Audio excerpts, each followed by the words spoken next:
I'm Kelly, a 43-year-old mother of two, married to Larry, a kind man who's been my support for almost 22nd years. Life's been full of ups and downs, but I've always believed that it's the people with you that make it bearable. That was until my brother Scott decided to take charge. Scott is 10 years younger than me, a whirlwind of bad decisions and wrong priorities. He's the kind of person who thinks the world owes him. Mom always said he'd grow out of it, but at 31 he's still the family's problem. It was a Sunday, the kind that calls for a family gathering at Mom's house. Her house was our safe place, full of childhood memories. As usual, Larry, the kids, and I were there, enjoying Mom's famous roast and her stories from the past. That's when Scott burst in like an unexpected storm. The door slammed against the wall, and he strutted in with a smug smile on his face. He wasn't alone. Clinging to his arm was a young woman, barely out of her teens, with a clearly pregnant belly and a dress more suited for a nightclub than a family lunch. Larry choked on his tea. Lauren, my 13-year-old, asked if she was going to be an aunt. Eric, the 10-year-old, was more interested in why Aunt Olivia's dress was so shiny. Family, meet Olivia, my fiancée, Scott announced, as if he was showing off a prize. Mom's fork dropped. Fiancé, Scott, we talked about this, she said. Olivia flipped her hair and gave us a look that could spoil milk. Yeah, we're getting married, and this little guy, she patted her belly, is Scott Jr. The room was so quiet you could hear the clock ticking. Larry cleared his throat. Congratulations, Scott. That's big news, Scott smirked. We're staying here for a while, till we get our own place. Mom tried to smile, but I saw the worry in her eyes. It was like watching someone set up camp at the edge of a cliff. That night, after the kids were in bed, Larry and I talked. Kelly, your brother isn't just irresponsible. He's taking advantage of your mom. I knew he was right. Scott was a tornado, and we were all in his path. The only question was how much damage he would do before he moved on. The next few days were a blur of Scott and Olivia making themselves at home. Olivia turned the living room into her personal lounge, always putting her feet up on Mom's antique coffee table. Scott spent his days on his phone, laughing at things no one else found funny. Mom was running around, trying to keep up, making meals, cleaning up after them, and never getting a thank you. It was like watching someone slowly deflate. One evening, I found Mom alone in the kitchen, looking older than her years. Mom, you can't let them walk all over you, I said. She sighed, Kelly, he's my son, and that's my grandbaby. I can't turn them away. I wanted to scream, to tell her she was being used, but I bit my tongue. Family is complicated, and sometimes love means turning a blind eye, even when you know you shouldn't. That's how our new normal began, Scott and Olivia, the ungrateful guests, and the rest of us trying to keep the peace in a house that suddenly felt too small. Little did I know, this was just the calm before the storm. Living with Scott and Olivia turned our lives upside down. Every morning started with Olivia's loud complaints about her backache or cravings. She'd stroll into the kitchen in her pajamas, demanding breakfast like she owned the place. Kelly, make me some of those pancakes, will you?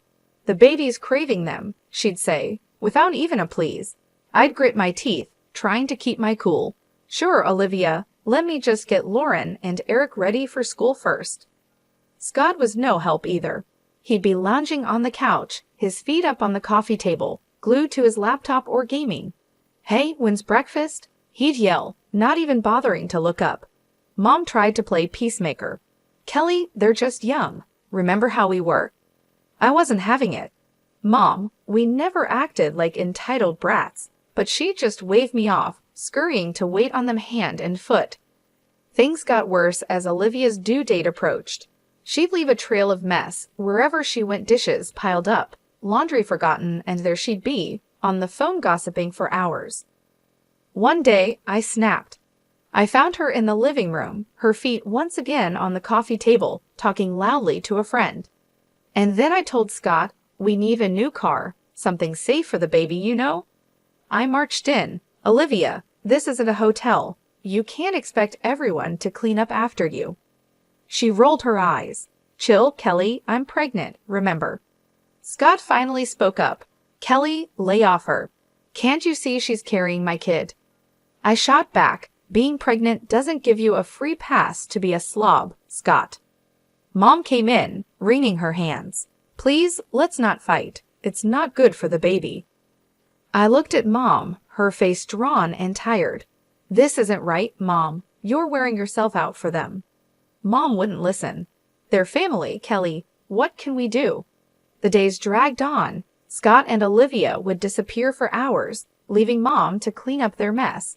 They'd return with shopping bags, laughing about their day out. One evening, I heard them planning a lavish wedding. We need the best, babe. It's our day, Scott said, his arm around Olivia. Olivia giggled. Of course, and your mom can help with the expenses, right? I couldn't believe my ears. I confronted them. You're planning a wedding you can't afford and expecting Mom to pay for it. Scott shrugged. Why not? She's got the money. I was livid. You can't keep using Mom like your personal ATM, Scott. My words fell on deaf ears. They just laughed and continued their planning, leaving me fuming. Life in Mom's house had gone from bad to unbearable. Olivia had given birth to a baby boy, Jerry. You'd think that would slow them down, but no, it only gave them more excuses. One morning, I walked into the kitchen to find Mom washing a mountain of dishes. Olivia was sprawled on the sofa, cooing at Jerry, while Scott played some game on his phone. Morning, Mom. Why are you doing all these dishes? I asked, trying to keep my voice steady. Mom just sighed. Olivia needs to rest, and Scott's busy. I glanced at Olivia. Busy doing what? Olivia, you can't just leave everything to Mom. Olivia shot me a look. I just had a baby, Kelly. I'm not supposed to stress myself. Scott didn't even look up. Yeah, Kelly, back off. You don't know how hard it is. I couldn't believe it. Hard? You call sitting on your butt all day hard? Mom tried to calm things down. It's okay, Kelly. I don't mind. But I was past caring. No, it's not okay. You're not their servant. It was like talking to a wall. Scott and Olivia just didn't care. They'd leave the house for hours, leaving Mom to take care of Jerry. They'd come back with bags of clothes and gadgets, bragging about their great deals. One day, I found a receipt on the table for a designer dress for Olivia. It cost more than what most people make in a week. I confronted them. Scott, where did you get the money for this? And why is Mom paying for your lifestyle? Scott shrugged, not bothered. She's our mom, Kelly. She wants to help. I was furious. Help? You're bleeding her dry. Olivia smirked and chimed in. If she's willing, why not? Besides, what's it to you? I couldn't take it anymore. I had to talk to Mom alone. Mom, you can't keep giving them money. They're using you. Mom just shook her head. I can't abandon them, Kelly, especially not Jerry. I tried to reason with her, but they're not even trying to be responsible. Scott's not looking for a job, and Olivia's just spending your money like water. Mom looked away, her voice barely a whisper. I know, Kelly, but they're my children. I have to help them. I felt helpless, watching my family fall apart. Scott and Olivia were like leeches, draining everything and giving nothing back. And Mom, bless her heart, was too kind to see it. I didn't know how much more I could take. The breaking point was near, and I feared what would happen when we finally reached it. Things took a turn for the worse when Mom suddenly fell ill. It happened so fast. One day she was her usual self, and the next she was bedridden, looking frail and weak. I was at her bedside, holding her hand. Mom, you're going to get through this, I whispered, trying to sound more hopeful than I felt. She gave me a tired smile. I'm just worn out, Kelly. I've lived a good life. Scott and Olivia were nowhere to be seen, probably out spending more of Mom's money. I couldn't hide my anger anymore. Where are they, Mom? Why aren't they here helping? Mom's eyes were sad. They have their own lives, Kelly. Don't be too hard on them. But I couldn't let it go. Their own lives? They're living off you, Mom, and now when you need them the most, they're absent. Mom just sighed. It broke my heart to see her like this, defeated and alone. Then the inevitable happened. Mom passed away quietly one night with me by her side. Scott and Olivia were out, probably having the time of their lives, oblivious to the tragedy unfolding at home. The funeral was a blur. I remember seeing Scott and Olivia arrive at the funeral looking like they were going to a party instead of mourning a loss. Olivia's dress was too short and flashy even for a funeral. People were whispering, and Larry squeezed my hand, trying to comfort me. After the service, Scott pulled me aside. "Kelly, we need to talk about Mom's will." I was still in shock from losing Mom. "Now? Can't this wait, Scott?" He was insistent. "No, it can't. I know she left the house to me. We need to sort this out." I couldn't believe his audacity. "Scott, Mom just died. Can't you show a little respect?" But Scott was relentless. "This is important, Kelly. I'm her son. I deserve it." The day after the funeral, I went to Mom's house to start sorting through her things. When I got there, Olivia answered the door with a smug look. "What do you want, Kelly?" she sneered. I was taken aback. I came to collect some of Mom's things. Olivia laughed, a cold, harsh sound. "Oh, you didn't hear. This is our house now. Scott got everything." Scott appeared behind her, grinning. "Yeah, Kelly, Mom changed her will. The house, the money, it's all mine." I felt a surge of anger and disbelief. "You're lying. Mom would never do that." Scott shrugged. "Believe what you want, but the will is clear. This is my house now." I stood there on the doorstep of the house I grew up in, feeling like a stranger. The realization hit me hard. Not only had I lost my mother, but now I was losing my childhood home to my greedy brother and his manipulative wife. As I walked away, I knew this wasn't the end. I had to fight back for Mom, for my family, and for what was right. But little did I know, the battle ahead would be tougher than anything I'd faced before. I was a bundle of nerves as I walked into the notary's office. The whole situation felt like a bad dream. Losing Mom was hard enough, but fighting with Scott over her will was something I never imagined. The notary, Mr. Richard, was an old family friend. He looked up as I entered, his face somber. "Kelly, I'm sorry for your loss. Let's get straight to the matter at hand." I nodded, trying to steady my voice. "Mr. Richard, Scott says Mom left everything to him. That can't be true." Mr. Richard shuffled some papers. "Well, let's see what the will says." Scott and Olivia walked in just then, all smugness and arrogance. Olivia gave me a triumphant smirk. "Ready to lose, Kelly?" I ignored her and focused on Mr. Richard. He cleared his throat and began reading the will. My heart was pounding in my chest. "And to my son Scott I leave." I braced myself for the worst. The sum of $4,000. Scott's face fell. "What? That's it." Mr. Richard continued, "And to my daughter Kelly, I leave the family home and the remainder of my estate." I couldn't believe it. Relief and disbelief washed over me. Olivia was furious. "That's impossible. She promised us the house." Mr. Richard looked at them sternly. "There's more. It appears your mother made this last will a month ago, after expressing concerns about undue pressure from certain family members." Scott was red with anger. She wanted me to have the house." I couldn't help but feel a sense of justice. "Mom knew what you were doing, Scott. She knew you were using her." Scott turned to me, his eyes blazing. "You did this. You turned her against me." Olivia chimed in, her voice shrill. "We'll contest this. We'll get a lawyer." Mr. Richard raised an eyebrow. "You're free to do so, but be aware if it's found that there was any coercion involved in the previous will. There could be legal consequences." Scott and Olivia looked at each other, their confidence wavering. I stood up, feeling stronger than I had in months.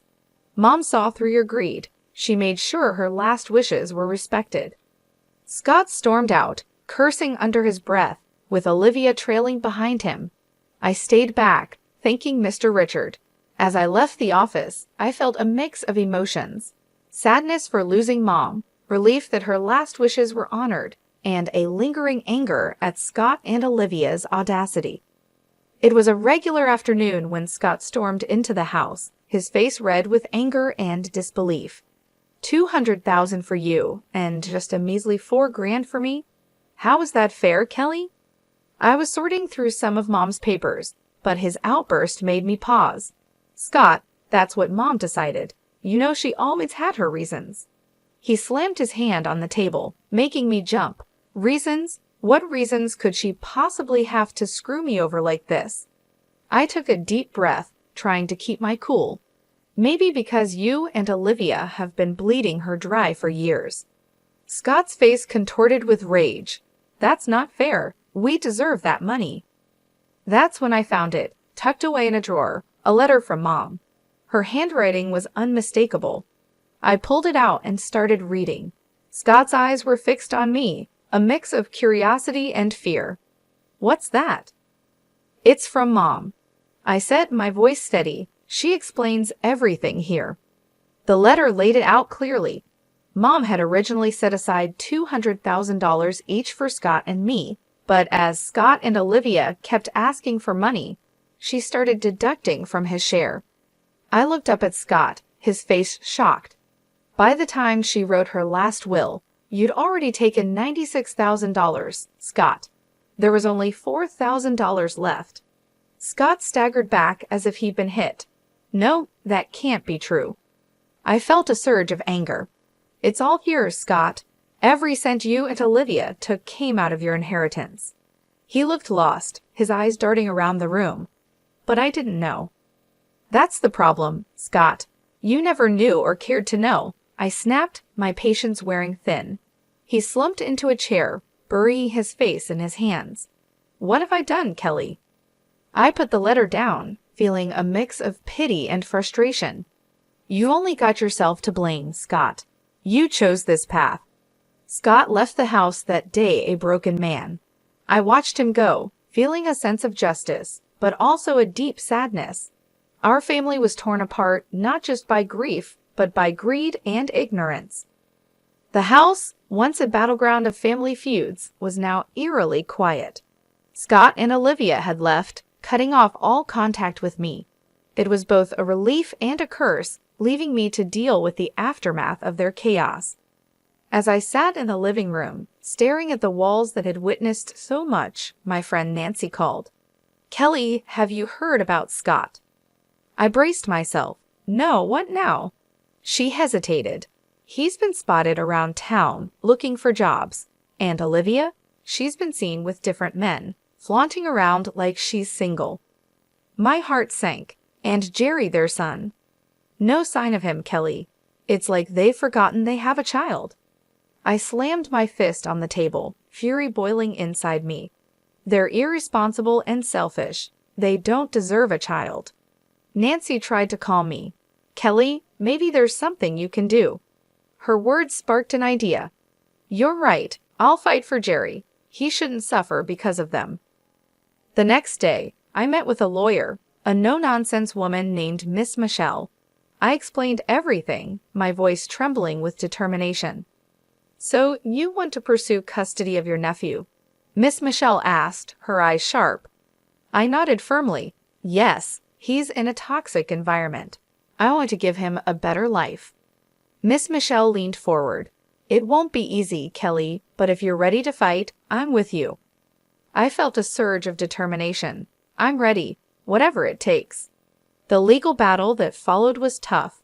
Scott and Olivia were unpredictable, sometimes cooperative, sometimes hostile, but I didn't back down. One evening, after a particularly hard day in court, Larry wrapped his arms around me.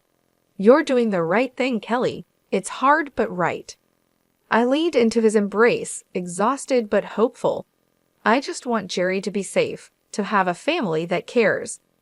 The day the judge granted me temporary custody of Jerry was bittersweet.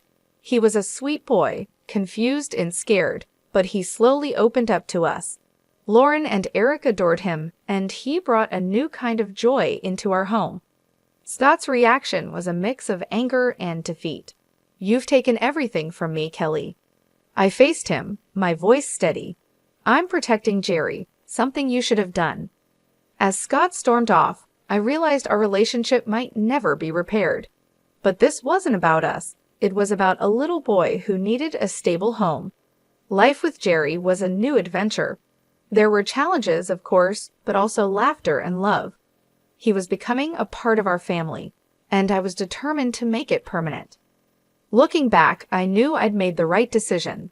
It was time for new beginnings for all of us, a chance to heal, grow, and build a future filled with love and stability. That was the legacy I wanted to leave, a stark contrast to the selfishness and greed that had once threatened to tear us apart. The house, once a reminder of family discord, was now filled with laughter and the pitter-patter of little feet. Jerry had become a part of our lives, his presence a constant source of joy and wonder. One evening, as we were tucking him into bed, he looked up at me with those big innocent eyes. "Aunt Kelly, am I going to stay here forever?" I smoothed his hair, my heart swelling. "Yes, Jerry, you're part of our family now." He smiled, his tiny hand gripping mine. "I like it here. Lauren and Eric are fun." I kissed his forehead. "We love having you here, sweetie." I walked out of his room. Larry was waiting with a proud smile on his face. "He's really settling in, isn't he?"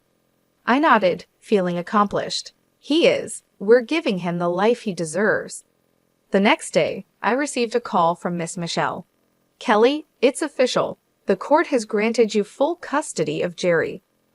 I nearly dropped the phone, tears of happiness welling up. "Thank you, Miss Michelle. Thank you for everything." After hanging up, I shared the news with the family. Lauren and Eric cheered, hugging Jerry in a group embrace. Even Larry had tears in his eyes. "We're a family," Larry said, his voice choked with emotion. "A real, complete family." The journey had been long and full of challenges, but we had come out stronger. I thought about Scott and Olivia, wherever they were.